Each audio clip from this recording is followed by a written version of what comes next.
find your first ever client if you are a freelancer?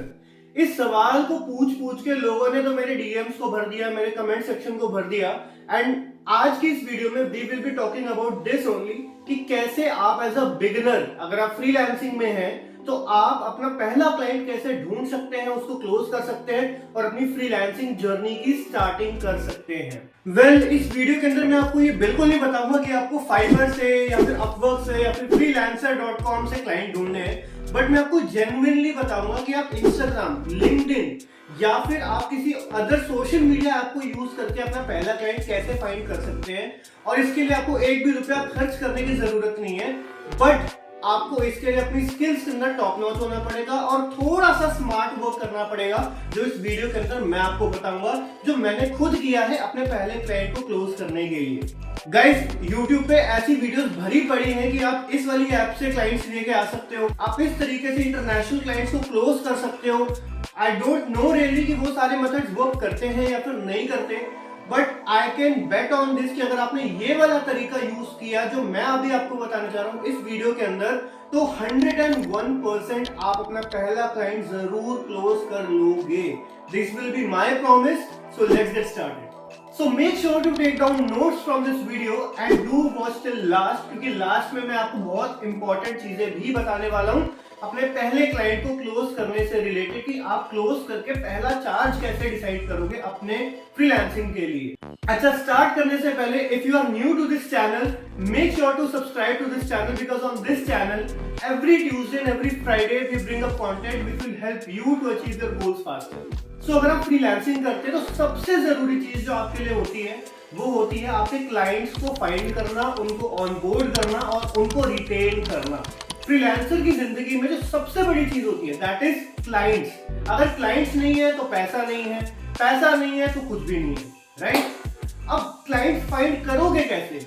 आप में से बहुत सारे फ्रीलांसर्स ऐसे होंगे जो बिगिनर स्टेज पर हैं या फिर उनको जस्ट फ्रीलांसिंग करना स्टार्ट करना है, और आप में से बहुत सारे लोग ऐसे भी होंगे जो थोड़ी बहुत स्किल्स पोजेस करते हैं, आपके अंदर थोड़ी बहुत स्किल्स हैं और आप एक जेन्युइन वैल्यू ऐड कर सकते हो, बट प्रॉब्लम ये है कि आपके पास क्लाइंट्स ही नहीं है, और अगर मिलते भी है तो वो चले जाते हैं, राइट? सो आज हम इसी के बारे में बात करने वाले हैं डिटेल के अंदर। एक ऐसा तरीका बताऊंगा जिसको यूज करके आप 110% अपने क्लाइंट को क्लोज जरूर कर लोगे, ये मेरा आपको वादा है इस वीडियो के अंदर, राइट? तो इस स्मार्ट वर्क को डिस्कस करने से पहले मैं आपको ये बताता हूँ कि ट्रेडिशनली लोग क्या करते थे और आज तक भी लोग क्या कर रहे हैं।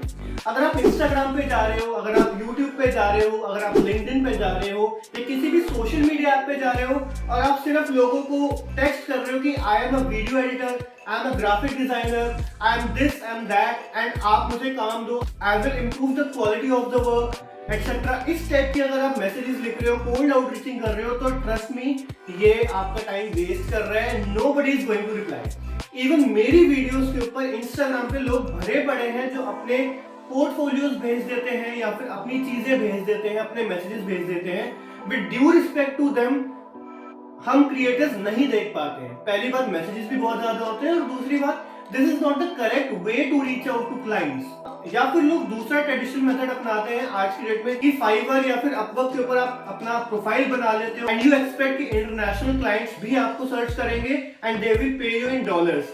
यार, सपनों में बहुत अच्छा लगता है, but it is really tough. और आज की डेट में आप खुद सोच करके देखो, अगर एक यूएसए का क्लाइंट है और वो ऑलरेडी अपना एक फ्रीलांसर चुन चुका है जो उसका काम करता है और बहुत अच्छे से काम करता है, तो फिर वो किसी नए पे क्यों जाएगा अनटिल एंड अनलेस वो फ्रीलांसर उसका काम खराब ना कर दे। सो इन 2024 वी नीड टू अंडरस्टैंड कि अब क्लाइंट्स को रीच आउट करने के जो तरीके हैं वो भी अपग्रेड हो गए हैं, और अगर आप एक बिगिनर हैं फ्रीलांसिंग की दुनिया के अंदर तो आपको कुछ स्मार्ट वेज अपनाने पड़ेंगे जो बाकी लोग नहीं कर रहे। सीधी सी बात है कि अगर आप वही काम करोगे जो 90% लोग कर रहे हैं तो आपको रिजल्ट भी वही मिलेगा जो 90% लोगों को मिल रहा है, दैट इज रिजेक्शन।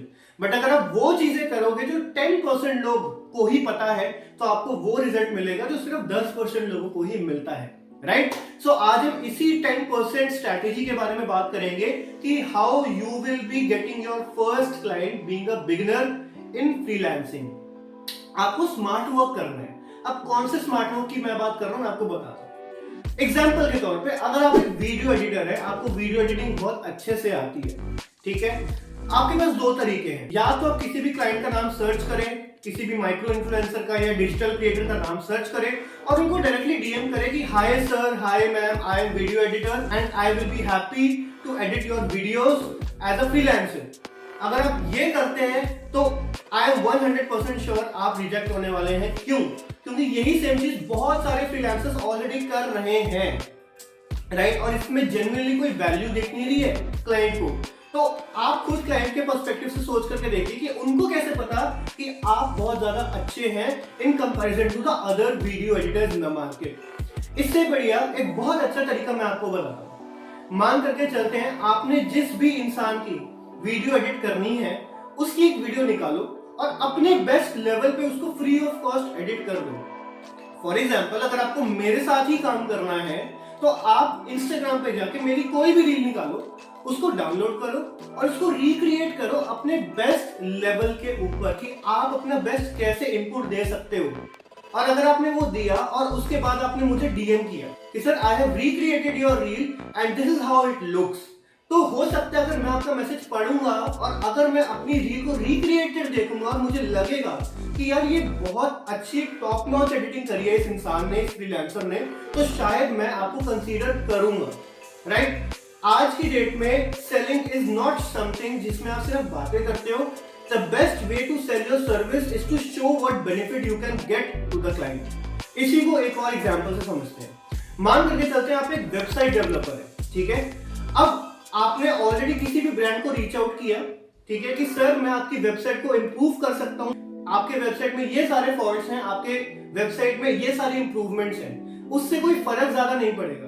बट अगर आप उसी क्लाइंट की वेबसाइट का एक क्लोन बना दो कोडो को यूज करके या फिर जितने भी अलग सॉफ्टवेयर हैं जैसे कि विक्स, उसको यूज करके, और आप उनके लिए एक अलग से डमी वेबसाइट बना दो जो उससे भी अच्छी हो और आप उनको ये सैंपल शेयर करो कि सर ये मैंने आपकी वेबसाइट रिक्रिएट करी है और आप मुझे बताओ कि ये ज्यादा अच्छी है या आपकी पुरानी वाली वेबसाइट ज्यादा अच्छी है। तो यहाँ पे आप अपने क्लाइंट के मन के अंदर एक ये परसेप्शन डालते हैं कि आप जेन्युइनली उनके काम की क्वालिटी को अपग्रेड कर सकते हो, ये क्वालिटी आपके अंदर है और इसीलिए उस क्लाइंट को आपको चूज करना पड़ेगा। यहाँ पे सबसे बड़ी बात क्या है कि आपको स्मार्ट वर्क यूज करना है, आपको साइकोलॉजी के साथ खेलना है क्लाइंट की। क्लाइंट्स के पास दिन के 10-25 मैसेजेस आते हैं कि हमारे साथ काम कीजिए, we will help you out in your work, लेकिन आप खुद सोच कर देखिए कि आपका जो फ्यूचर क्लाइंट है उसके पास बहुत सारे ऑप्शंस हैं, आप कैसे डिफरेंशिएट करेंगे अपने आप को। So this will be the smart way जहां पे आप अपने आप को डिफरेंशिएट करेंगे और आपकी प्रोबेबिलिटी बढ़ेगी कि आप क्लाइंट्स को क्लोज कर सके या फिर क्लाइंट को एटलीस्ट इंटरेस्टेड कर सके अपनी सर्विस के लिए। सो नाउ यू नो कि आपको क्या स्मार्ट वर्क करना है और किस तरीके से क्लाइंट्स आपको एटलीस्ट कंसीडर करेंगे रिप्लाई करने के लिए। बट अभी ये वीडियो खत्म नहीं हुई है। इस वीडियो में हम ये भी जानने वाले हैं आप अपना पर प्रोजेक्ट का चार्ज कैसे बताएं जिससे कि ज्यादा प्रोबेबिलिटी होती है कि वो क्लाइंट आपके साथ ऑन बोर्ड हो जाए और आपको अपना प्रोजेक्ट दे। सो चार्ज आप किस तरीके से बताएंगे इसके बारे में बात करें। अगर आप ये मान करके चलते हैं कि आप एक बिगिनर लेवल ऑफ फ्रीलांसर हैं तो आपको मार्केट से हल्का सा कम रेट चार्ज करना है, ठीक है? अब हो सकता है लोगों को ये बात थोड़ी सी हजम ना हो, बट मैं आपको कंज्यूमर साइकोलॉजी के बारे में बताना चाहता हूँ। अगर आपकी क्वालिटी अच्छी है और आपका रेट हल्का सा मार्केट स्टैंडर्ड से कम है तो आपके प्राइस ज्यादा अपीलिंग लगते हैं क्लाइंट को और ज्यादा चांसेस होते हैं कि क्लाइंट आपके साथ ऑनबोर्ड होगा। और एक बार आपका क्लाइंट आपके साथ ऑनबोर्ड हो गया और आपने उनको एक top notch quality of work deliver कर दिया पहले महीने में, तो आप उनसे ये बात कर सकते हैं कि now you can upgrade your price as well.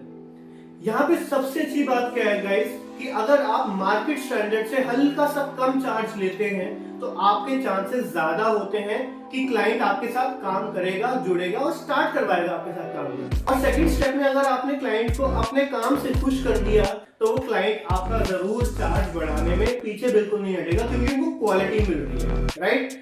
आप यहाँ पे क्लाइंट के पर्सपेक्टिव से भी समझिए कि कभी भी जो पहली बार क्लाइंट आपसे काम करवाएगा उसको अपने पैसे यानी कि इन्वेस्टमेंट को भी मैनेज करना है, राइट? सो वो आपके ऊपर एक तरीके से रिस्क ले रहे हैं। तो जितना आप उनका रिस्क कम कर सकते हो उतनी ज्यादा ही आपकी प्रोबेबिलिटी बढ़ेगी। आप खुद सोच करके देखो, अगर आप क्लाइंट हो किसी के और कोई आपको as a freelancer reach out कर रहा है तो आप क्या चाहोगे कि आपको best of the best quality मिले, लेकिन मार्केट रेट से थोड़ा सा कम में मिल जाए तो आप हमेशा वहीं जाओगे, राइट? तो इसी चीज को आप रिवर्स इंजीनियरिंग की तरह यूज करो और अपने लिए अपने क्लाइंट को ऑनबोर्ड करो और अपनी फ्रीलांसिंग जर्नी को शुरू करो। So coming to the last part of this video guys, मैंने आपको स्टार्टिंग में एक प्रॉमिस किया था कि मैं आपको एक ऐसी चीज बताऊंगा जिससे आपकी फ्रीलांसिंग जर्नी बहुत आसान हो जाएगी और आप बहुत जल्दी सक्सेसफुल फ्रीलांसर बन सकते हो, हाई पेइंग फ्रीलांसर बन सकते हो। वो क्या चीज है उसके बारे में बात करते हैं। गाइस, दुनिया का एक रूल है कि आप अंडर प्रॉमिस करो एंड ओवर डिलीवर करो। इसका मतलब क्या है? आपने जो प्रॉमिस किया वो तो आपको निभाना ही निभाना है, लेकिन उसके साथ उससे भी बढ़िया चीज आपको करके देनी है अपने क्लाइंट को। अगर आप ये चीज फॉलो करते हैं ना, आपका क्लाइंट आपसे प्यार करने लगेगा, आपको कभी जाने नहीं देगा। वो हमेशा यही चाहेगा कि आप उनका काम करें। एक एग्जांपल से समझाता हूं। जनरली लोग क्या करते हैं कि भाई हमने 10 वीडियो का कॉन्ट्रैक्ट लिया हुआ है, हम 10 ही वीडियोस आपकी एडिट करेंगे, 11वीं वीडियो एडिट नहीं करेंगे। उससे फायदा क्या होता है? उससे फायदा कुछ भी नहीं होता है। आप उन्हीं फ्रीलांसर्स की भीड़ में शामिल हो जाते हो जो बाकी लोग कर रहे हैं। अरे अगर आप एक वीडियो एक्स्ट्रा एडिट करके उनको दे दो मंथ की, या 2 वीडियो एक्स्ट्रा एडिट करके दे दो मंथ की, तो आपका एक तरीके से लोन होता है क्लाइंट के ऊपर। और जब आपको पता कि किसी का भी लोन होता है ना किसी के ऊपर, तो वहां पे साइकोलॉजिकली परसेप्शन बनता है कि यार this guy has done a lot for me. यही परसेप्शन आपको क्लाइंट के मन में बिल्ड करना है, और वो आप करोगे इसी एक मंत्रा से जिसको मैंने नाम दिया है under promise and over deliver. आपको प्रॉमिस कम करना है कि अगर मैं 10 वीडियो शूट करूंगा तो मैं 10 ही करूंगा, बट ओवर डिलीवर करना है कि मैं 10 की जगह से अगर आपकी रिक्वायरमेंट 2 एक्स्ट्रा वीडियोस की भी होगी मैं वो भी कर दूंगा, राइट? और अपनी रेट के हिसाब से आपकी क्वालिटी टॉप नॉच आप रखिए। इससे सबसे बड़ी चीज क्या होगी कि आप मार्केट से डिफरेंट कहलाएंगे और आपको रेफरेंस भी ज्यादा मिलेगा। और दूसरा सबसे बड़ा ट्रिक है क्लाइंट को रिटेन करने का, इज योर नेचर। गाइस, आपका नेचर बहुत ज्यादा रोल प्ले करता है आपकी सक्सेस के अंदर। अगर आप एडमेंट है, अग्रेसिव है, एक नेगेटिव अप्रोच, नेगेटिव एटीट्यूड रखते हैं क्लाइंट्स को लेकर के कि फॉर एग्जांपल क्लाइंट ने आज मुझे एक एड ऑन काम दे दिया और मैं नहीं कर सकता सर, मैं कल परसों करूंगा, या फिर आपने क्लाइंट की डेडलाइन को मीट अप ही नहीं किया, तो आपका इंप्रेशन खराब हो जाता है। Your first impression is always your last impression, ये हम बचपन से सुनते हैं, राइट? सो अगर आप अकाउंटेबिलिटी रखेंगे और उनकी डेडलाइन से पहले उनका काम करके देंगे, ये कोशिश करेंगे, तो हमेशा आप क्लाइंट्स की नजरों में सबसे ऊपर रहेंगे और आप अपने क्लाइंट्स को हमेशा रिटेन भी करेंगे। बहुत सारे फ्रीलांसर्स इस चीज से भटक जाते हैं, उनको लगता है कि उनकी वजह से क्लाइंट का काम कर रहा है, but they forget about this कि दोनों का काम एक दूसरे की वजह से चल रहा है। अगर क्लाइंट किसी और के पास चला जाए जिसकी टाइम अकाउंटेबिलिटी सबसे अच्छी है, तो आपका क्लाइंट वहां पे चला जाता है, right? So I hope this video helps a lot if you are a beginner in freelancing, and if you have any kind of doubts regarding this, do comment and tell us. And thank you for watching this video till here. So if you found this video valuable for you, do consider subscribing to this channel, and we will meet in the next video next Tuesday. Bye bye, thank you so much. Let's go together.